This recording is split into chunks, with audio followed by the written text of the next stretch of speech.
Trump says this war is about stopping Iran creating a nuclear weapon, but analysts are pointing to something else entirely: regime change. I'm Abby Soye, and this is your daily briefing. One headline a day worth your headspace. So, the peace talks between the US and Iran in Islamabad over the weekend resulted in no agreement, and President Donald Trump has announced a naval blockade of Iranian ports beginning today. And Trump's stated reason for the breakdown was that Iran has refused to give up its nuclear ambitions. So, what is Iran's actual nuclear capability?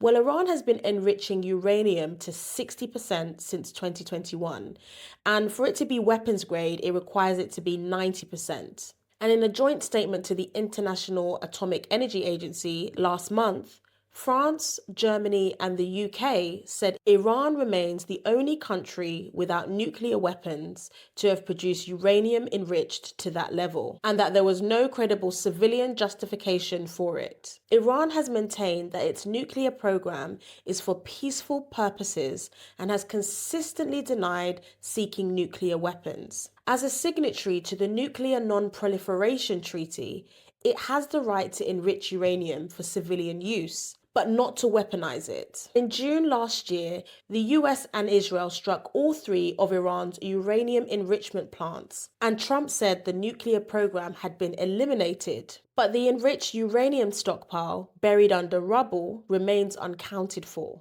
Iran isn't the only country with nuclear capability. The US, Russia, China, the UK, France, India, Pakistan, North Korea, they all possess nuclear weapons. Israel has maintained a long-standing policy of neither confirming or denying it has nuclear weapons. So why is Iran specifically the concern? Well, the international community points to three things: regional stability, the risk of triggering a nuclear arms race in the Middle East, and Iran's obligation under the Non-Proliferation Treaty. According to the Israel Defense Forces, the IDF, by the time Israel and the US attacked Iran in June 2025, Iran had 2,500 ballistic missiles and was on track to build a new mass production facility. IDF intelligence estimated that by this year, Iran would have 6,000 missiles, rising to 8,800 by mid-2027. Writing in the Jerusalem Post, an analyst argued that for the IDF, the war was not primarily about nuclear weapons. It was about conventional missiles. The concern was preventing Iran from reaching a volume that could overwhelm even Israel's defense shield. The analyst went on to say that for Trump and Netanyahu, they saw protests in Iran in January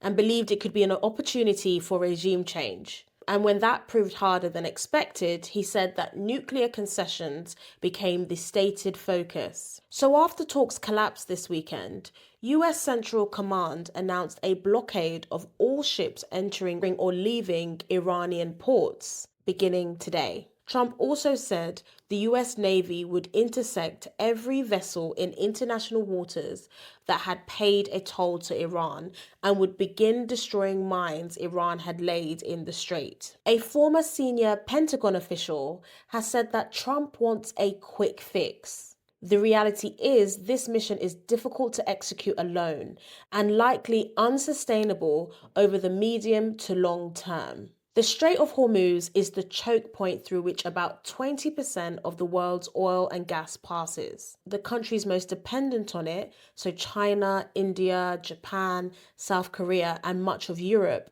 are the same ones already absorbing the impact of this conflict. So the question worth sitting with is, does a blockade of Iranian ports bring the US and Israel closer to what they say their goal is, nuclear disarmament? Or does it put more pressure on the country the world's energy supply depends on? The ceasefire expires on the 22nd of April. That's it for today's daily briefing. I hope you found this useful, and I'll see you tomorrow. Bye.